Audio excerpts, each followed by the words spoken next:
Hey guys, thanks for checking out the channel. Hit the like button if you liked the video. Don't forget to subscribe. And also, remember to hit that bell for notifications for when we drop new videos. Because of the obvious threat to untold numbers of citizens, and because of the crisis which is even now developing, this radio station will remain on the air day and night. Officials and newsmen at first discounted those eyewitness descriptions as being beyond belief. However, the reports persisted.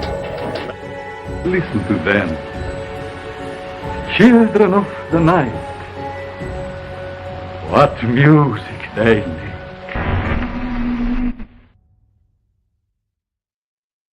Hi, I know you. What is up, everybody? Welcome to Boogeyman Radio. Obviously, there's a little something different here, and that is we don't have Mr. Charles Fort, who is actually working right now. We did have some plans on doing a paranormal roundtable tonight, but that also got nixed where a couple of our participants ended up having to cancel because of one injury and I guess double scheduling on the other. So hopefully here in the future, we'll do a paranormal roundtable. That doesn't mean I'm not going to do a show tonight for you guys. We're going to be talking about quite a few different things. But we'll get into a lot of that as we go. Something I want to touch on is I got a message last night from somebody, and I wanted to touch upon some of the things that was in this message. It was a long one. It was an unexpected one, but definitely want to talk about that and kind of broaden the stroke on that. You guys will find out here in a little bit what I'm talking about there. Also, a video had surfaced that I was not too fond of, where somebody I know, a friend of mine, was actually pranked. These YouTubers pranked a ghost hunter, and they slapped it up on YouTube, and I'm going to talk about that as well. I've got some things on my chest to get off. You know what I'm saying? And then we're going to talk a little bit about events and whatnot. But real quick, shout out to everybody that's on here. Let's see, everybody on YouTube right now, thanks for watching. And if you haven't yet, go ahead and hit that subscribe button.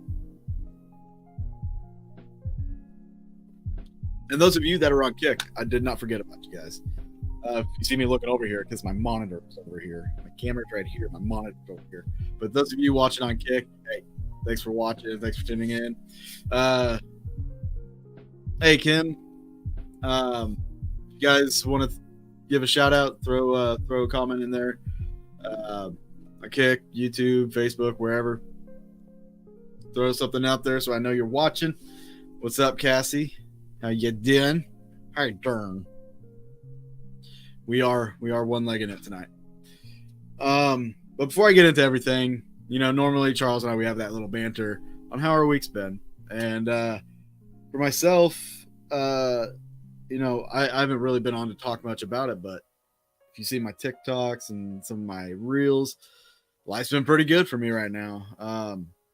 And it's a funny thing too, because like a couple years ago, I talked to a psychic friend of mine, and the reason I talked to her was because I kept seeing deer all over the place. And I know it's like right now it's hunting season, deer are gonna be all over the place, but like I'm seeing an absurd amount of deer right now, as I did back then. And I had asked her, is there some significance to seeing like a certain animal a lot? And she had mentioned to me that like people have like these, not necessarily spirit animals, but like these animals that represent different things, different aspects of their lives. And she said something about like deer representing prosperity, and it kind of seemed true back then as well. And lately, it's been kind of true for me, because throughout the whole Midwest Mystery Tour, was seeing deer like crazy. After the Midwest Mystery Tour, still seeing deer. even as of like yesterday, deer. So this might be coincidence, but like a lot of good things have been happening. You know, the Midwest Mystery Tour did really well. My distribution with the Paranormal Investigation TV, which is on Roku, Fire Stick, Apple TV, Google Play. Quarterly came in from that. It was really good. I just signed with another distributor out of Ireland for some international work. And lately, more recently, I guess I could say, if you guys haven't seen my stream or my TikTok, I got a new camera. I still have my old one, but I got a new one. This one shoots 4K. This is like my old one. Exactly like it. Like shoots infrared, shoots regular video, but you know, I can run XLR to it. It's freaking love these. If you guys ever get a chance to, if you want to do some filming, get you a Canon X8. This is the X860. It's 4K. I shot a little bit of video with it just the other day. Took me a minute to find everything because they changed the menus up on it, but outside of that, it's all the same, and I'm loving this. Okay, now there's a reason I bought another camera, and I'm gonna buy another one. That you'll have to wait for. Hey, Lori, how are you? Hey, Kelly. She's pretty. She is pretty. Not a scuff on her yet. I think my old one I've got, I don't know, I've filmed with it like for 6 years. All the haunting history episodes, the Into the Light documentaries, the Evil in Oakland documentary. There's like a lot of other things that I've filmed with it. It's got thousands upon thousands of hours of use, still running like a champ, which is why I went with Canon again. Always teasing. Yes, ma'am. Yes, ma'am. If I didn't tease you guys, who would?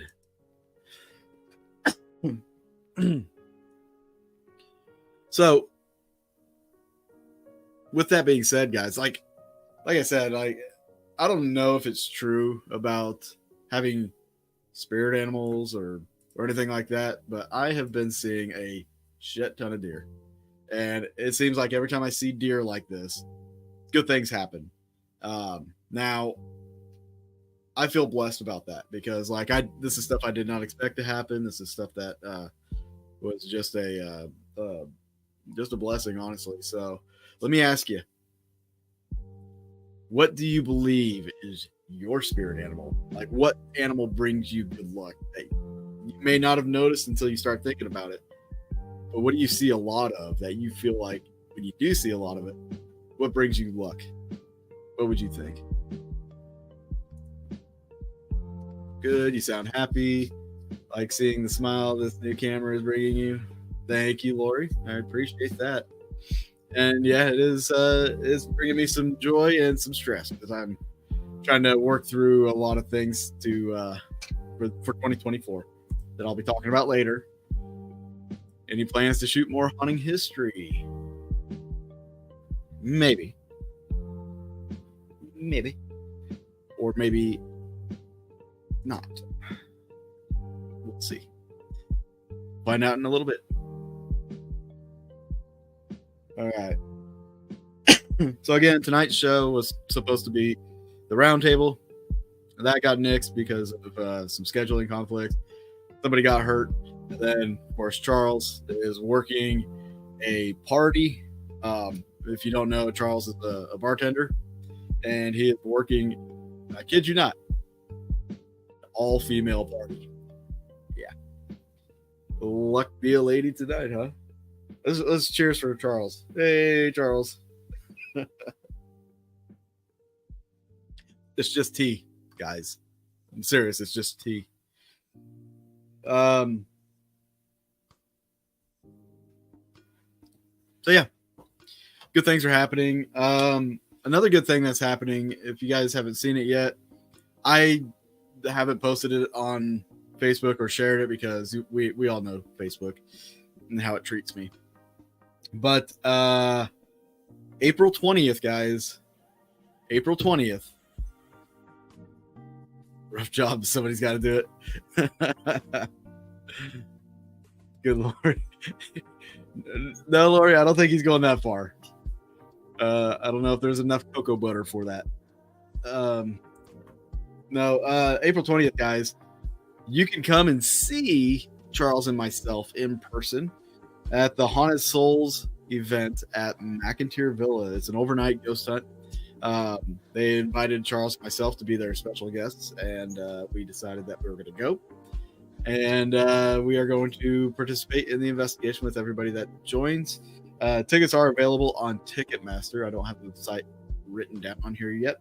But if you look up Haunted Souls Society on Ticketmaster, Eventbrite. Oh my God. I'm a horrible promoter. Eventbrite. If you go on Eventbrite, look up Haunted Souls Society. You should find the McIntyre event, April 20th. Tickets are going to be $80. Yes, Lori. I can't wait to see you again. Lori will be there. She's part of the group. So that's going on. That's actually the second thing I've got scheduled for 2024. I was leaning towards. How you doing, Aaron? Thanks for dropping in. Appreciate that. 2024 was going to be a great year, or is going to be a great year because I am still planning to do I guess I could just say I'm going to do it. It's just a matter of when. But another Midwest mystery tour. So right now we're just kind of reaching out to some places. I want to put some new places out there. Cassie's gonna come bang on the windows that night. Cassie, you'll be asleep. Don't lie. Ooh, it's got a there you go. It's got a sleepover option too. Had a lot of guests stay over last time. I bet everybody stays over this time too. I think if given the chance, I'm gonna put people through the ringer.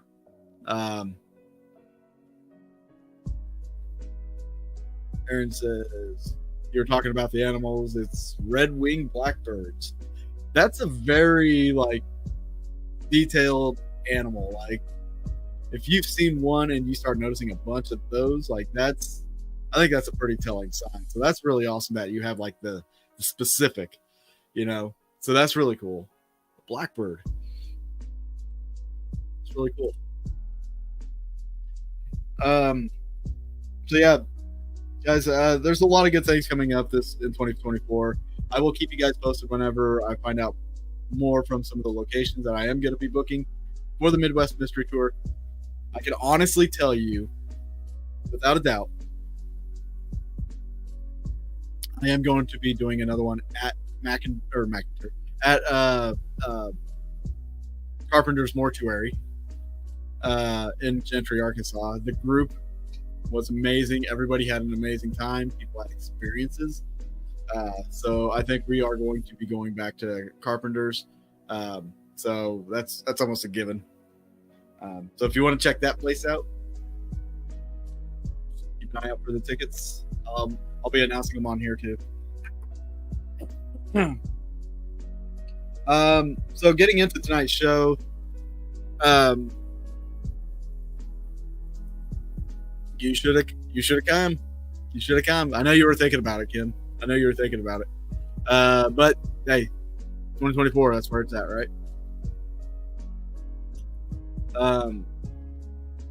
So one of the things I want to get into tonight, a lot of has to do with some giving advice. Like this was sparked because of a conversation I had last night. I'm not going to mention anybody's name, but I had a conversation last night with somebody, and they weren't the first person to actually reach out about advice, which, normally it's just, subtle advice, like real short to the point, like, hey, what do you think of this? Or I've got a friend who's starting up a podcast and he wanted me to check out his audio or something, for his intro, stuff like that. But people have been asking me some questions about the paranormal field, and it's coming from a lot of people that are either new or people that have been in for a few years. And I kind of want to address some of this. I was given permission to read part of the conversation tonight, or that I had last night. So let me pull this up here, guys. And if you guys watching have any questions that you would like for me to answer while I'm doing this, throw it in the comments and I'll answer them.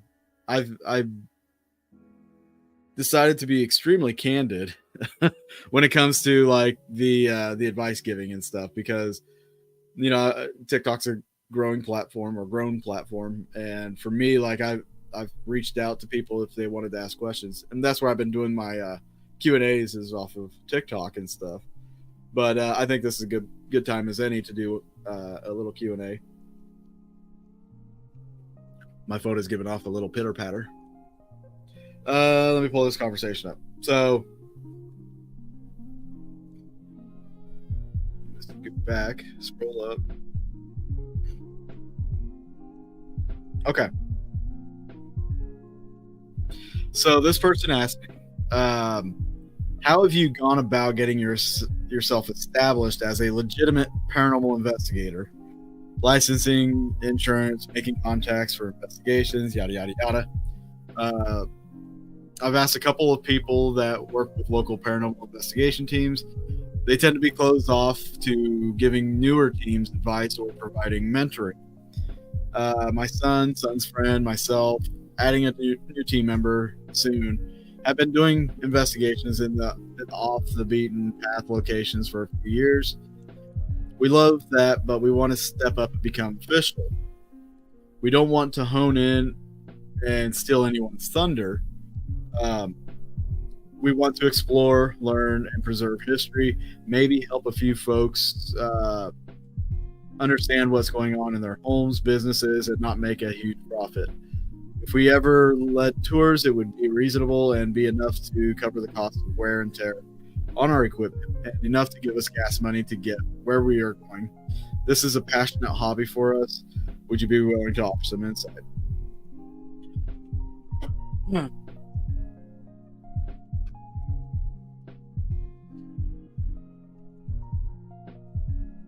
Cassie, I'm ready for your questions.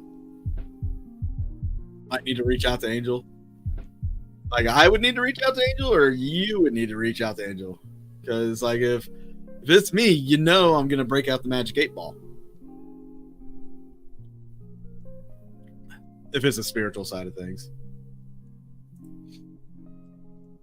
So this initial message, we had a long dialogue, like super long dialogues. So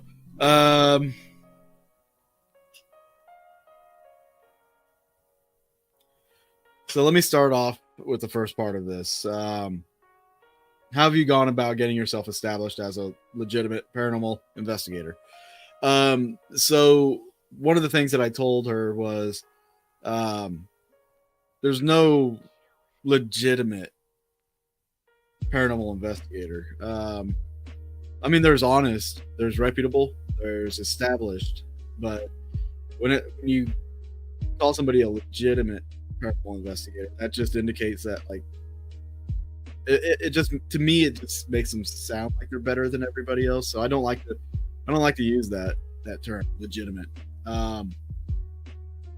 The other part was about the becoming official. Just forming a team is official. So licensing, insurance, making contacts. For myself, like to get myself established and I guess building up a reputation, I just talk to people. I've investigated with people. Hitting conferences were a good thing for us. Like I started investigating back in like 2006, and at the time it wasn't about being better than anybody else, and it wasn't about the videos, it wasn't about the shows and everything like that. It was pure. before the popularity of the paranormal blew up over the last 10, 15 years. But the way I did kind of become, I guess I'm well known. Like I don't know how well known or not well known I am. I know people have heard of me, but like I don't know. I mean, I guess if I was super well known, I'd have more than a few people on the podcast here, right? But you know, I mingled a lot. You know, I had my own team. We met with the public, you know, like doing events and stuff like that.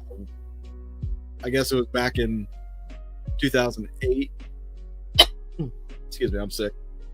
2008, we started doing events at like the Brown Mansion in Coffeyville, Kansas, and those were strictly fundraisers for the Brown Mansion. And you know, with the activity that we had at those events, like the reputation just started building from there because like people knew we were doing the events, but they heard about all the activity and everything that was happening. That we sold out every event, and we did literally, oh man, close to, I don't know, a dozen events. I think we did a dozen events, and literally like a dozen events because we raised about $13,000 to $14,000 for them. They used that money to remodel a couple rooms and exterior chimney. But you know, that event really kind of, I think, helped push us up there just like locally. But that's the great thing about the internet now is you can use it to get your team out there by way of videos and shows and stuff like that. You have to, if you want to set yourself apart from everybody else now, you have to be able to provide something that's different from a lot of other teams. Besides doing the home investigations, you know, like just about anybody can do the home investigations, like, or will do a home investigation, I guess. A lot of the long tooth experienced investigators like myself, like I don't do home investigations because I've realized some things about doing home investigations that, again, we can blame on, you know, TV shows and things like that. But getting yourself established it's really more about building your reputation. And if you do come in contact with another team that is very reputable and established, you can join them on some events or invite them to come and do some events with you or check out some locations. Everybody always wants to do locations that aren't known. It sounds a little opposite of what's going on because there's so many events that are going on at established locations. But for paranormal teams, we like to go to places that nobody's been to, places that are not heard of. So, I mean, if you start working with another team, you can always invite them to a location, and you know it's kind of a give and take. It's like playing in kindergarten or something, you know, sharing toys, things of that nature. But what I also told this person was, para-unity is not a real thing. It will never happen because of human behavior and psychology. We're not programmed to like each other at all. Like, I mean, we like each other, but like we can't like everybody. You know what I mean? Like, we can get along with some people. We're not going to get along with others. We might get along with some people to some extent, and then once you get past that, it's like, screw that guy. You know. But like, there's a fine balance in there, and like I said, I don't think this whole para-unity thing is really ever going to happen, and I don't believe in it because otherwise we'd have world peace. Honestly, if everybody could just get along, we'd be getting along. And that's another thing there from Lori. Number one rule: to establish should be honesty. Don't make up crap as paranormal unless you can back it up. Then don't scream and run away. And a lot of this stuff, honestly, we can all thank like Jason Hawes, Grant Wilson, and stuff from the early seasons of Ghost Hunters, because they kind of set the standard, I guess. The way you act on investigations, from the way you're dressed, the way you talk to the people, the way you present yourself, the way you do your investigations, the way you debunk, and you're not calling everything paranormal and all that. Like, your professionalism on an investigation, if you are being brought in by somebody, that is the perfect route to building your reputation. It's all in how you conduct yourself. And if you get to a position to where you would like to get into some places and you want to just tell them, hey, I have references, I have people that can tell you and vouch for my team. I mean, that's a big thing right there. Zach Bagans, ZB. I say this a lot. Para-unity, more like para-mutiny. Everyone, including me, is territorial. No, there's a lot of territorial teams out there, and a lot of territorial people. What's the one piece of equipment that you would suggest for a newer investigator? Like, if you could only use one piece, what would it be, or what can't you leave the house without? This is from Aaron. For me personally, it's the digital recorder. The one thing I think everybody has to understand when it comes to investigating, and I told this person, the biggest piece of advice, single smallest piece of advice that I could give somebody that will stay with you, is to do it for you. And what I mean by that is, like, if it makes you feel good about helping others, do that for you. If doing a show makes you feel good about doing it, do that for you. Investigating, you have questions that you wanted answered, you're going to investigate for you. You want those answers. That's for you. The experiences are for you. So with equipment, I strip it down to, I don't really use a lot of equipment. I don't. And the reason for that is it's all personal experience. That's all there for you. So for me, like the digital recorder, that's there for validation. I want to hear the spirit's voice, but if I can't hear it, I want to capture it. So communication is a big thing for me. But like, I'm only doing it for me. Like, I'm not, some people, this might sound wrong, or I know a lot of you will understand this, but like when I did Haunting History, I didn't do that for the views. I didn't do that for the people. Like, I did that for me because I love history and I love to see these places staying around. That's what I love to do. And again, the show wasn't about everybody. So doing it for you is like, that is the one key thing to remember. It's exactly what I was thinking for equipment item. Yeah, outside of that, it's going to be a camera because it can record audio too. And then it gives you the bonus of, if you see something and capture it, cool. Personal question. So if you would rather not answer, it's okay. How do you feel about contacting family members who have crossed over? Best way to do it. Like my own family, I've never, outside of my uncle, I've never really tried. I've got a brother who passed away. I had a dream with in regard to my brother. I had this really vivid dream where he came and visited me, and I believe that it was a visitation. So that just kind of left me at peace with that. There is one thing that I'm still waiting for it to see if it ever happens. Man, the indigestion's like got me like burping or hiccuping. I left something in my brother's pocket while in the casket. I stuck something in his pocket, and I'm waiting for that validation someday to like capture maybe his voice or something saying what it was that I stuck in his pocket. So that's something I've always just kind of waited for, but I'm not like out there asking about that.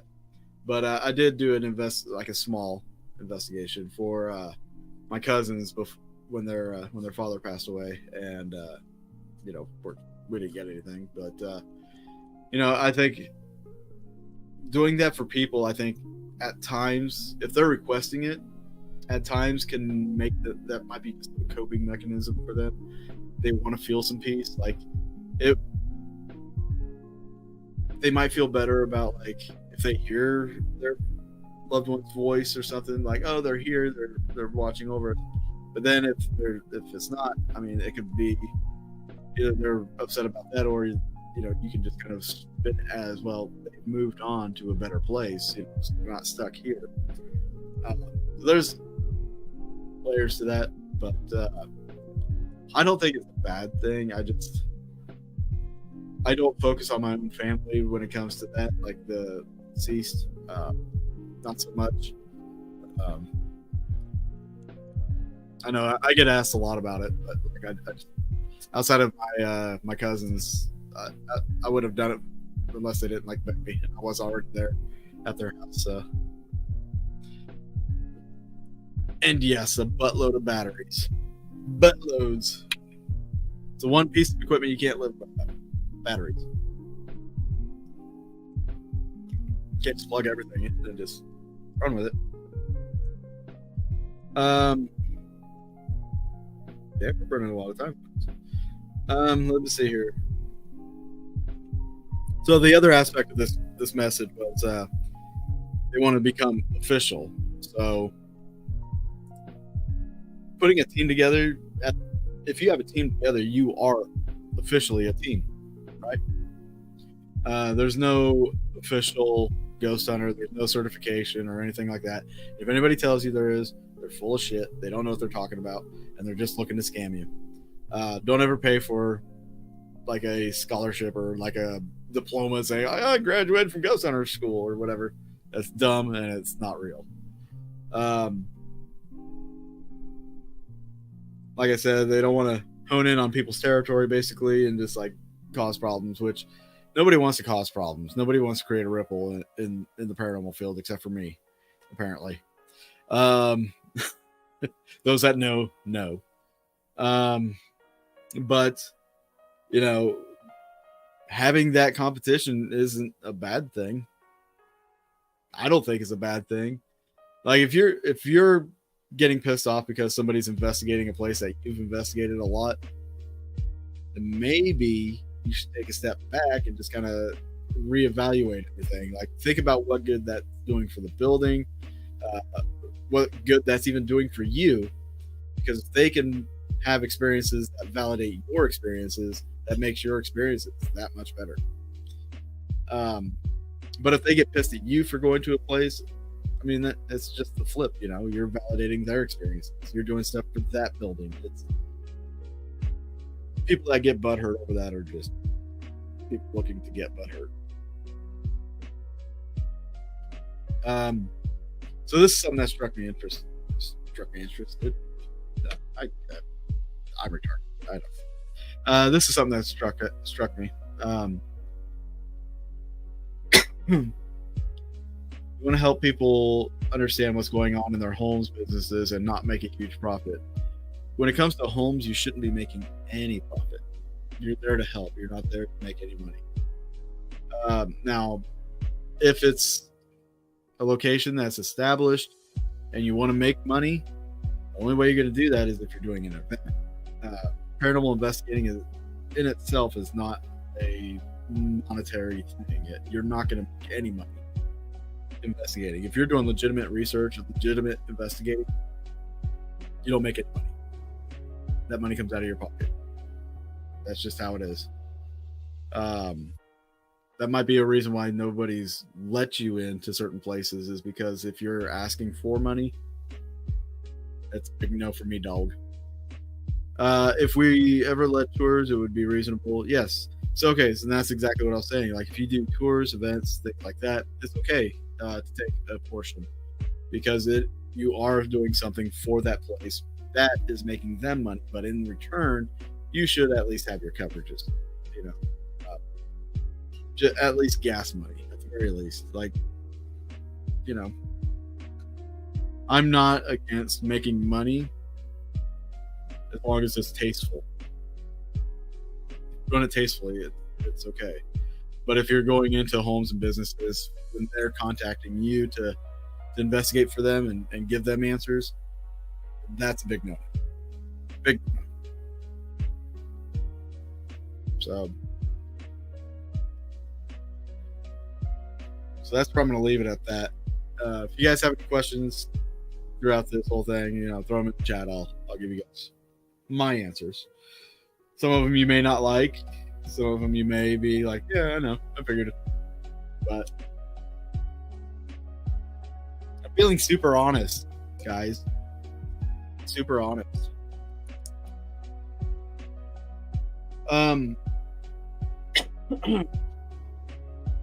So another thing that happened just a couple days ago, my friend Jason Kupsik, shout out to him, sent me a video of a friend who got pranked by a YouTube channel. So my friend is a paranormal investigator. He has a team and everything. And these kids with a YouTube channel decided that they were going to set up a fake haunted house and have fake witnesses and call in a paranormal researcher, a paranormal investigator, a real one, and have them go in, and they were going to mess with them. Well, so they invited this guy and his team in. Then he was like telling them about the place and everything, and they kept hearing noises above them on the floor above, like walking and things. And it got to be so much. Now, the YouTubers didn't expect this, but he called the police. And when the police got there, the police searched the building and drew his gun. The officer drew his gun and started searching the building. And the YouTubers had to let the officer know that, hey, my cousin's up here. He doesn't have a gun or anything. We're just scared, scaring these ghost hunters or whatever. And of course, guy comes out. The investigator notices them like kind of talking to each other, and he's like, and that's when he blew up on him. It was a shit video. It was a shit thing to do. I was mad about it. I was super mad when I watched it, because not just for my friend, but like for people to take what we do and spin it into a joke like that, pissed me off royally. Like it really, really pissed me off. I was kind of fuming last night. So much so that I left a long, he looks like her masturbates to jigsaw puzzles. Okay, Paul. It's actually kind of a funny comment. I don't know. Anyway, so I left a long ass comment on their YouTube channel and on their YouTube video, and mysteriously, I was going to pull the video, and I was actually going to play it for you guys. The video has been removed. So, between last night and now, something happened after I made that comment. The video got pulled. So, I mean, justice, maybe? I don't know. But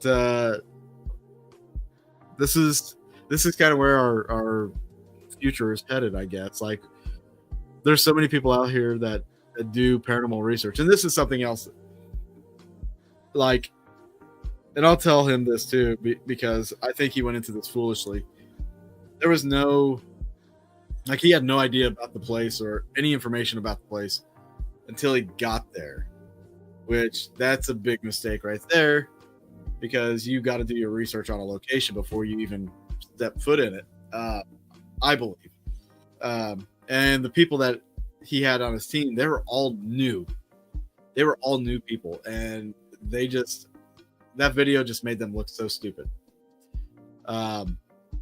So I'm gonna say, like, if you're gonna investigate, and if you want,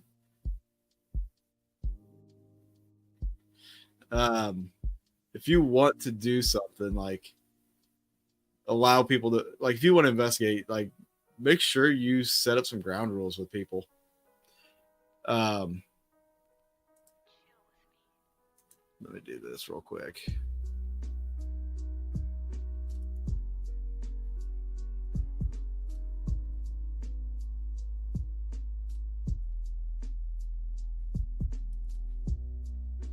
We have a troll in the chat. I think this is the first time we've had a troll in the chat. Go ahead and delete it. Mr. Peters, I hope you like getting blocked and reported.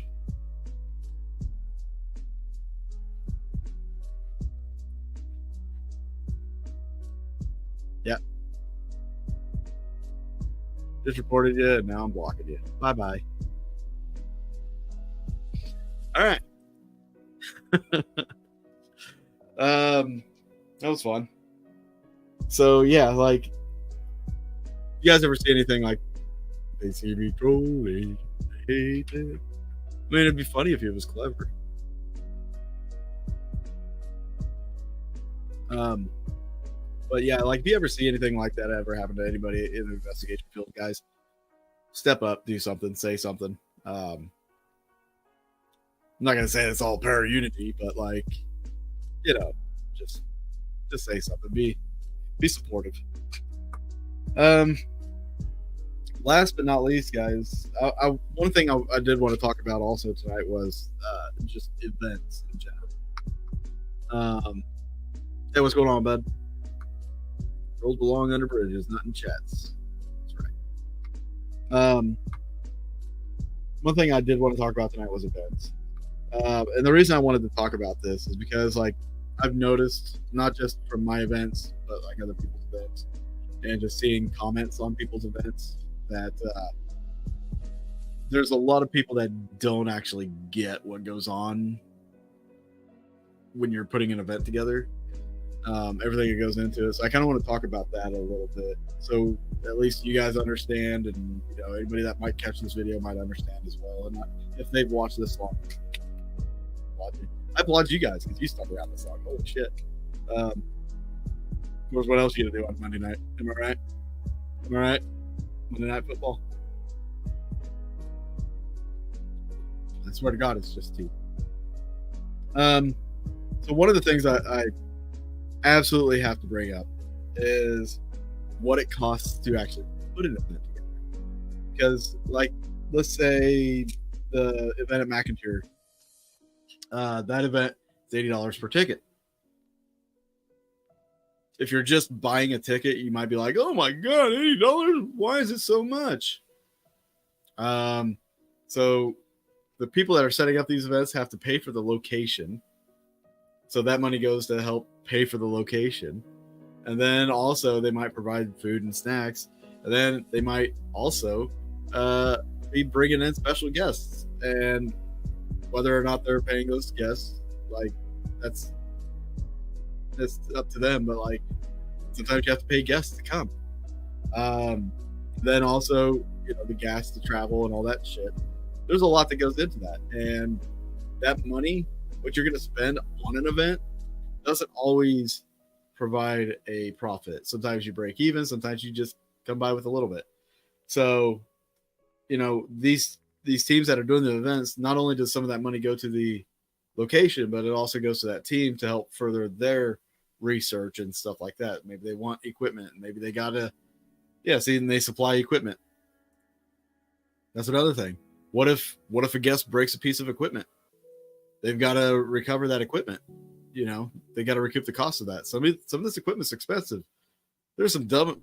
I'm going to tell you right now, straight up, there are some dumbass pieces of equipment out there that are like $400 freaking dollars. I kid you not. Kid you not. There are recorders, digital recorders, out there for over $1,000. So if they're supplying equipment and one of those gets broken, yeah, why would they not want to recoup that cost? So like whenever you're buying tickets for an event, just keep that in mind, because these people, and it's not even just like monetarily, like they're also putting in their research and efforts into securing a location and setting everything up. That shit gets stressful. I don't think people realize how stressful an event can be. Like when I did my Paracon, my stress level was way up here. Like that was the most stressed out I've been in, oh God knows how long. It was more stressful than shooting a film. So, yeah, guys, that's pretty much what I want to touch on with events. I think there's a lot of misunderstanding when it comes to the events and what that all means and entails. And I think more people understand that. I think it's. I had a guest get testy because we weren't allowing team members to use Quentin's ghost helmet. Which, come on. Yeah, no, there's some pieces of equipment that, like, stuff like that, I would just have a waiver, you know? Like, because if you have a medical condition, that can actually cause like seizures and shit. So I would have people sign waivers. If they want to wear it, I'd be like, fine, but you got to sign this waiver. Or, you know, that's going to be an extra amount of money. Things are, like, having something built for you is not cheap either. So, but yeah, guys, if there's any questions about, like, for new investigators, older investigators, like, I would be more than happy to answer anybody's questions right now. Oh, I did tell you guys what I was going to tell you what I was going to be doing with the new camera.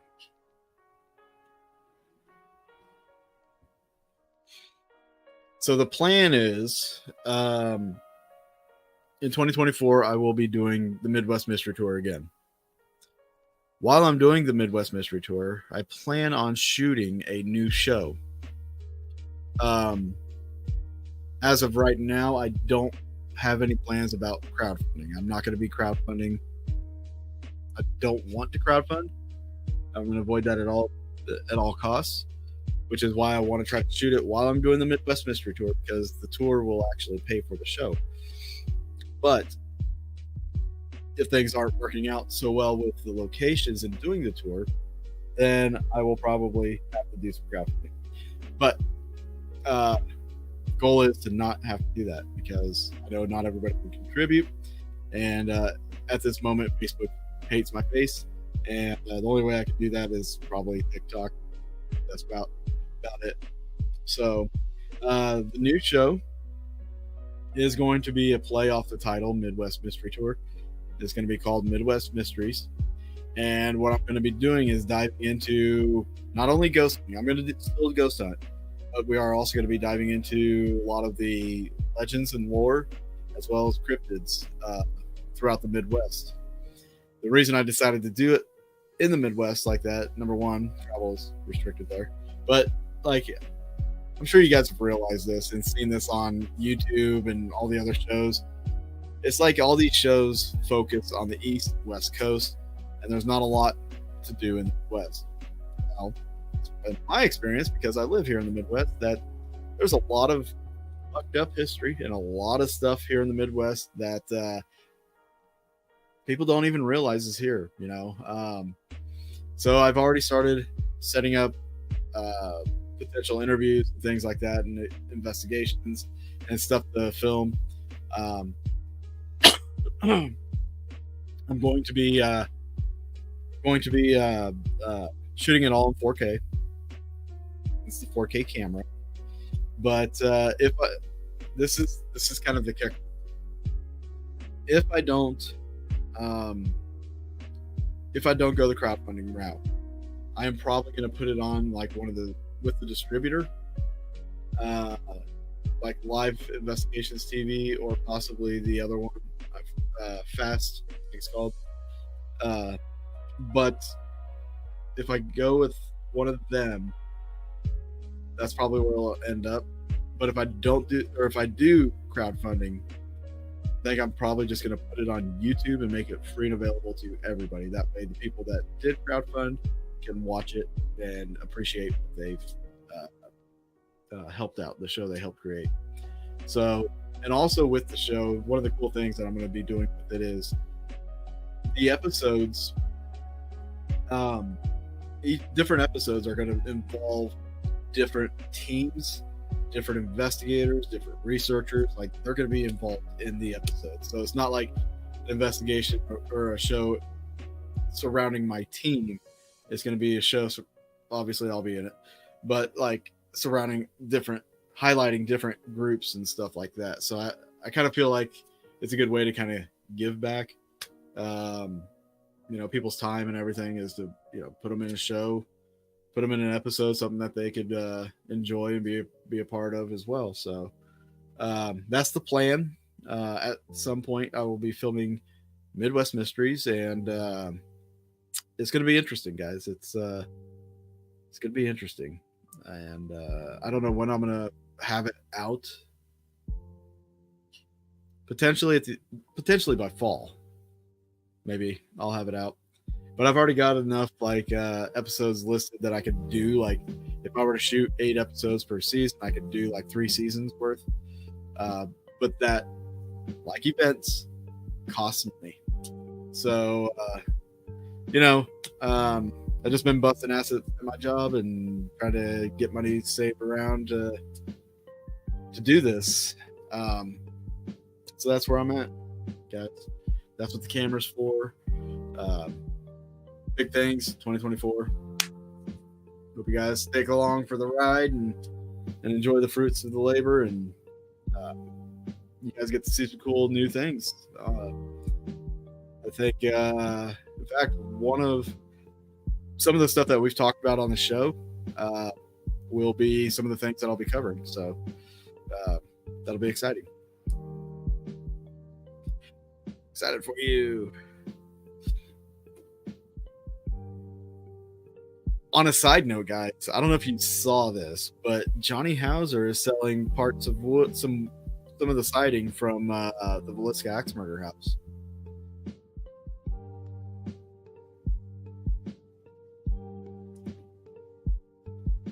Thank you guys for tuning in and sticking around. I appreciate it.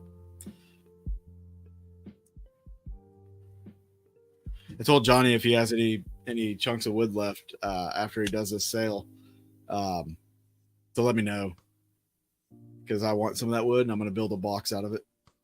I'm going to build a box. They're not big enough to do like a Ouija board. I was sitting there thinking about that. They're redoing the siding, I think. Whenever I went up for the Malvern event, I stopped in Villisca to go see Johnny, and we were at the house, and there was one of the repair guys was there. I talked to him for a minute, but yeah, Johnny's selling parts of the house, guys. Parts of the house. So I guess the house is old. I mean, it's over 100 years old, so it's definitely going to need some upkeep. So hopefully they keep it as close to original as possible.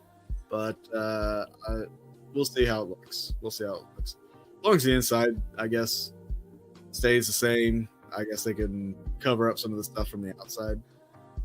But yeah, what's going on over there? I think and this made me gasp because I thought this was a little too much, and maybe it's just me being frugal. The pieces of wood are 5 inches by 4 inches. And he's selling them for $50 a piece.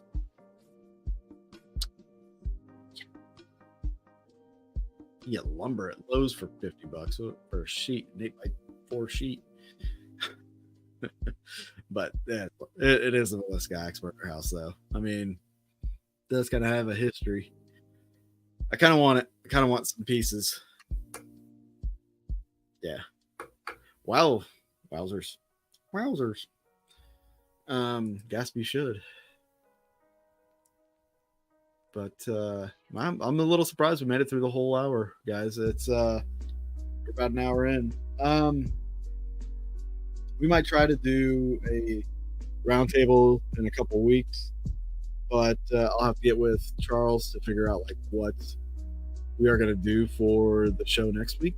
We'll hopefully find out tonight how his party went.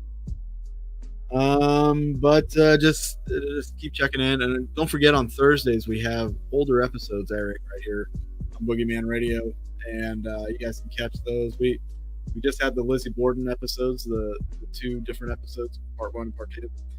Those came out. You guys can check those out if you didn't catch them when they previously aired. Those are up now. My horse video seems super clear. Was impressed with the quality. That was with that camera, and honestly, that was zoomed in too. So, drag Josh in here. We will get him in here sometime. We'll get him in here. Kicking and screaming. I know he's been busy. He went to Michigan for something, some event or some filming thing. I don't remember exactly what it was, but he went to Michigan. That was the last I knew. I need to call him and harass him. I have an alien for him. That's something else too, guys. That with this new camera, I plan on doing some short films throughout the year. I've got one that I'm actually working with John Long. That I want to work with John on and get him in that video. It's gonna be a cool one, a little sci-fi thriller, horror, however you want to look at it. I don't know how long it'll be, but it's gonna be a short film. And if it comes out good, I'm probably gonna enter that thing. And I just got a splinter. Son of a bitch. But yeah, something else I've been wanting to do is just like filmmaking, not necessarily reality show stuff, but like filmmaking. So if you see my 1-minute short videos, you probably notice that I have an interest in it.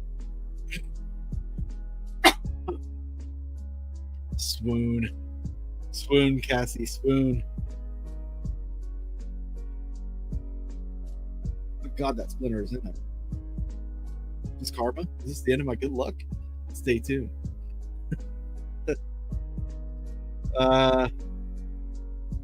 Look at it up. It's coming. But again, guys, I appreciate you sticking in here, hanging out.